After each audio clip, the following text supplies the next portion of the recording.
അമ്മച്ചിയും പെങ്ങന്മാരെയും കയ്യിലെടുത്ത് എന്ന് ഇവിടെ കൂടാൻ തീരുമാനിച്ചല്ലേ? മതി.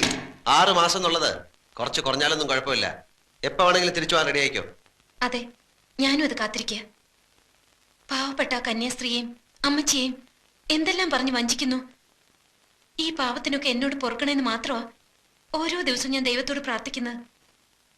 എനിക്ക് മടുത്തു ഈ അഭിനയം.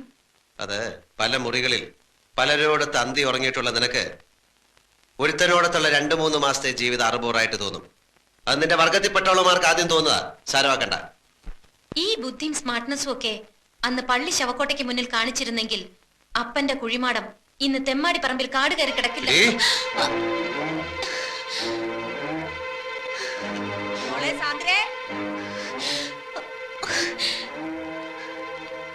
എനിക്കറിയാം ഇക്കാര്യം പറഞ്ഞാൽ നിങ്ങൾക്ക് ഉത്തരം മുട്ടുമെന്ന്. നിങ്ങളൊന്ന് തോൽക്കുന്നത് കാണാൻ വേണ്ടി മാത്രം പറഞ്ഞതാ. മഹത്തായ വിജയങ്ങൾക്കിടയിൽ ചെറിയ ചെറിയ ചില തോൽവികൾ നല്ലതാ.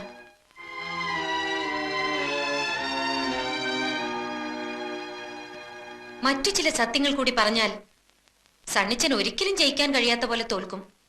പറയട്ടോ. സാധാരണ ഇത്തരം കാര്യങ്ങൾ പറയുമ്പോ സന്തോഷം കൊണ്ട് ഭാര്യ എടുത്തു പൊക്കുകയും ഉമ്മ വയ്ക്കുകയൊക്കെയാണ് പതിവ്. സിനിമയിലും കഥാപുസ്തകത്തിലൊക്കെ അങ്ങനെയാ. ഇവിടെ ഇപ്പോ എന്നെ കൊല്ലാണ്ടിരുന്ന ഭാഗ്യം. നിങ്ങളൊരച്ഛനാകാൻ പോകുന്നു. ഞാൻ ഗർഭിണിയാണ്. സംശയിക്കണ്ട. 4 മാസത്തിനുള്ളിൽ വേറൊരാളുടെ കൂടെ ഞാൻ പോയിട്ടില്ല. ഇത് പാലോ മറ്റത്തെ റോയൽ ബ്ലഡ് തന്നെയാ.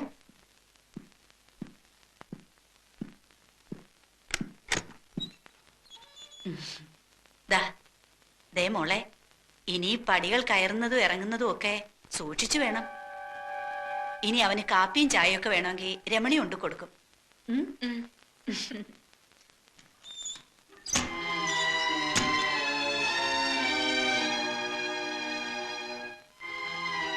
നിങ്ങൾ നോക്കി ഭയപ്പെടുത്തണ്ട. അമ്മച്ചിയോട് ഞാൻ പറഞ്ഞതല്ല. 4-5 പെൺകുട്ടികളെ പ്രസവിച്ച് വളർത്തി വലുതാക്കിയ അമ്മച്ചിക്ക് പറഞ്ഞറിയിക്കാണ്ട് തന്നെ അറിയാം ഇതൊക്കെ. എന്തിനുള്ള പുറപ്പാടാ നീ? സാധാരണ പെൺകുട്ടികളെ പോലെ തന്നെ 10 മാസം ഗർഭം ചുമക്കും, പിന്നെ പ്രസവിക്കും. ആ കുട്ടിയെ ഞാൻ വളർത്തും. വളർന്നു വലുതാവുമ്പോ നിങ്ങളുടെ ആ കാർ ആക്സിഡന്റ് കഥ പറയും. സിംഗപ്പൂരിലല്ല, ഇവിടെ ഒരു ആക്സിഡന്റിൽ അവന്റെ പപ്പ മരിക്കുന്നു. പരിക്കുകളൊന്നുമില്ലാതെ ഞാൻ രക്ഷപ്പെടുന്നു. ഭയപ്പെടണ്ട. അവകാശ സമരവുമായി ഞാനും അവനും ഈ വീടിന്റെ പടി ചവിട്ടില്ല.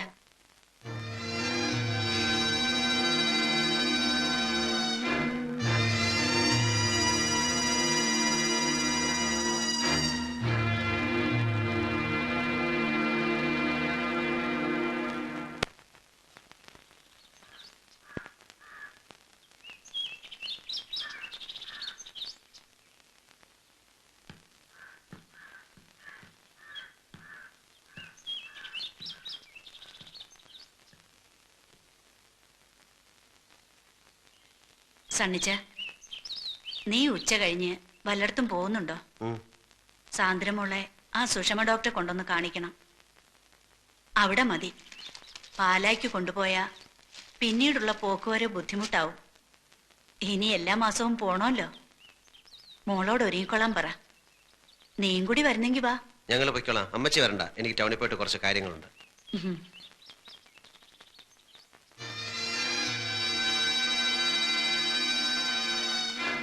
അമ്മച്ചി പറഞ്ഞ കേട്ടില്ലേ? ഹോസ്പിറ്റലിൽ പോകാൻ റെഡിയാവ്.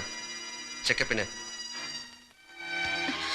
ഇനി മാസാമാസം ചെക്കപ്പ്, വിശ്രമം, പോഷകാഹാരം. കൊച്ചു മിടുക്കി തന്നെ നീ.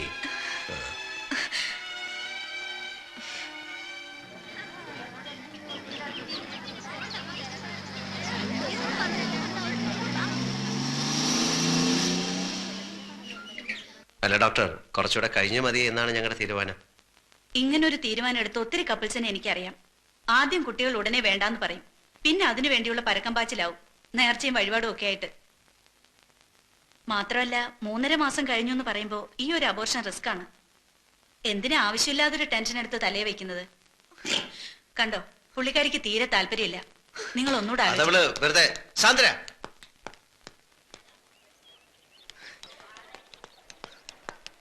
ചന്ദ്ര, ആദ്യമേ എനിക്ക് തോന്നി ഇതിലെന്തോ ചതിയുണ്ടെന്ന്. ഞാൻ മരിച്ചാൽ ഇത് നശിപ്പിക്കാൻ സമ്മതിക്കില്ല. ഇക്കാര്യത്തിന് മത്സരിച്ച് ഈ തേവിടിച്ച പെണ്ണിനോട് തോൽക്കാൻ നിൽക്കണ്ട.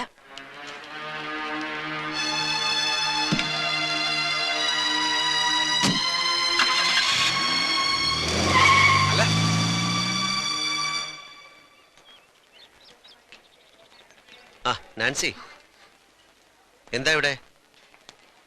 എന്തു പറ്റിയത്? പടിയിറങ്ങിയപ്പോ അല്ല വാതിലിൽ തട്ടി വീണതാ. അതൊന്നുമല്ല. എന്താ ഉണ്ടായത്? സത്യം പറ.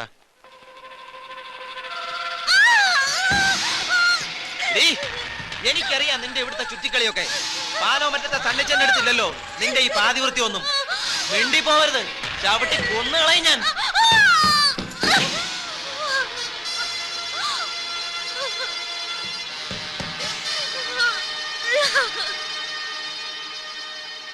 പോളച്ചെയ്തെന്ന് പറഞ്ഞില്ലേ?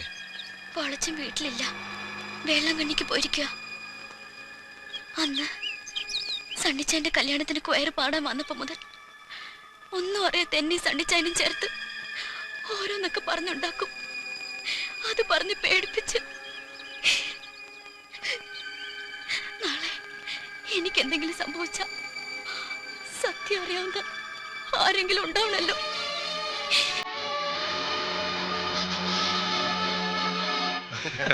അത് ശരി, 1,00,000 മതി. പക്ഷെ വേറെ കാര്യമുണ്ട്, പറയാം.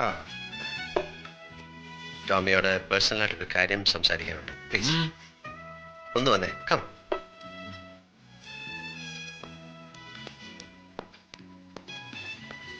അനാവശ്യമായി ആവശ്യമില്ലാത്തടത്ത് എൻ്റെ പേര് വലിച്ചയക്കും. മനസ്സിലാവുന്നില്ലേ? തൊട്ടിത്തരം കാണിക്കുന്നതിലും ഒരു മാനേഴ്സും പ്രിൻസിപ്പലും ഒക്കെ വേണം. അറ്റ്ലീസ്റ്റ് വീടിനകത്തെങ്കിലും അമ്മയും പെങ്ങന്മാരെയും തിരിച്ചറിയാനുള്ള വകതിരിവ് അത് വേണം. ആ ബോധം. അതിനി നിന്റെ വീട്ടിൽ പെങ്ങന്മാരൊന്നുമില്ലല്ലോ. ഒരുത്തി മടത്തി ചേർന്ന്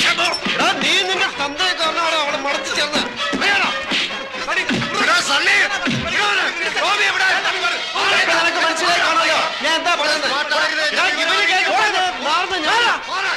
പുല്ലാങ്കുന്നേലെയാണ് വായ തൂങ്ങി നീ കുറെ കളി കളിച്ചു. ഇനി ഇന്ന് മുതൽ ഞങ്ങൾ കളിക്കാൻ പോവാ. നിനക്ക് എന്താണ് ചെയ്യാണെന്ന് വെച്ചാൽ ചെയ്തോ. യോമാനെ തൊട്ടാൽ നമ്മുടെ കൈ നാറും.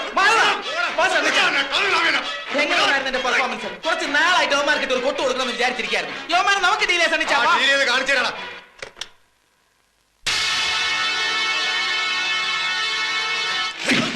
എന്തിയാടാ പാലോമറ്റത്തെ സണ്ണി. അമ്മാവൻ ആനപ്പുറത്ത് കയറിയ വരുമാന്റെ ആസനത്തിൽ തരമ്പ് കാണുകടാ. ഇവനെ എന്തിനാ അറസ്റ്റ് ചെയ്ത്? അവൻ പണം വെച്ച് ചീട്ട് കളിച്ചു, അറസ്റ്റ് ചെയ്തു. സാക്ഷികളുണ്ട് ഇവിടെ. അല്ലെങ്കിൽ തന്നെ അവനോട് ഇതൊക്കെ പറയുന്നതിനാ? ആണുങ്ങൾ തമ്മിൽ തല്ലി തീർക്കുന്നത് നേർക്ക് നേരെ എന്നാ. എന്റെ വീട്ടിലെ പട്ടിക്കെട്ട് തല്ലണേലും നിനക്കൊക്കെ ഇവന്മാരുടെ പിൻബലം വേണം. ഞാൻ ഇവനെ കൊണ്ടുപോകാൻ വന്ന. വിട്ടില്ലെങ്കിലോ? വിട്ടേ പറ്റൂ. ഞങ്ങൾ ലീഗലായിട്ടാണ് വന്നിരിക്കുന്നത്. ഇതാ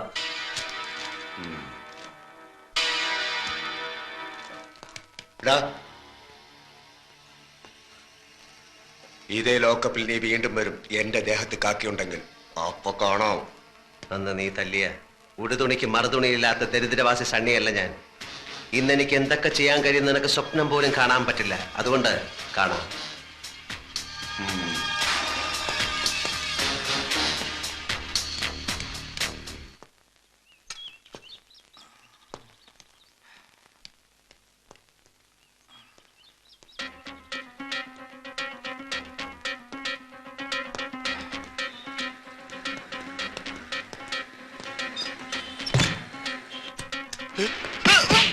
മിണ്ടിപ്പോകരുത്, കൊന്നുകളഞ്ഞ അതിനും തയ്യാറായ ഞാൻ വന്നിരിക്കുന്നത്. ഒരു മെഡിക്കൽ സർട്ടിഫിക്കറ്റ്, പൈലി പോലീസ് ലോക്കപ്പിൽ വെച്ച് ക്രൂരമായ മർദ്ദനത്തിനിരയായി എന്ന് തെളിയിക്കുന്ന ഡോക്ടറുടെ വിലയേറിയ ഒരു സർട്ടിഫിക്കറ്റ്. നീ അവന്റെ രോഗവിവരം ഇവിടുത്തെ രജിസ്റ്ററിൽ എങ്ങനെ എഴുതുമെന്ന് എനിക്കറിയാം. ബാത്റൂമിൽ വീണെന്നോ അല്ലെങ്കിൽ മറ്റേ ലോറി ഇടിച്ചെന്നോ കള്ളക്കഥ ചമയ്ക്കാനും കള്ള പോസ്റ്റ്മോർട്ടം സർട്ടിഫിക്കറ്റ് കൊടുക്കാനും നീ സമർത്ഥനാണെന്ന് അന്ന് വർഷങ്ങൾക്ക് മുമ്പ് എന്റെ അപ്പന്റെ കാര്യത്തിൽ തെളിയിച്ചത്. അതുകൊണ്ട് തന്നെയാണോ മറ്റൊരു ആശുപത്രിയിലും കൊണ്ടുപോകാതെ പൈലെ ഇവിടെ തന്നെ ഞാൻ കൊണ്ടുവന്നത്. എഴുതടാ, എഴുത്, എഴുത്.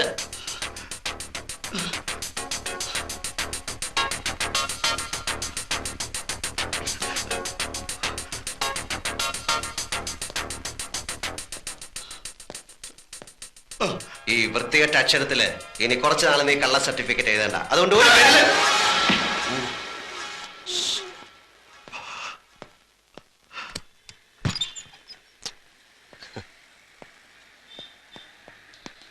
വക്കീൽ സാറേ, എന്ത് ഒഫൻസ് ആയാലും ഈ മെഡിക്കൽ സർട്ടിഫിക്കറ്റ് വെച്ച് CI ദാമോദരൻ നായരെ ഒരു ദിവസത്തേക്ക് സസ്പെൻഡ് ചെയ്യിക്കാൻ സാറിന് പറ്റുമോ?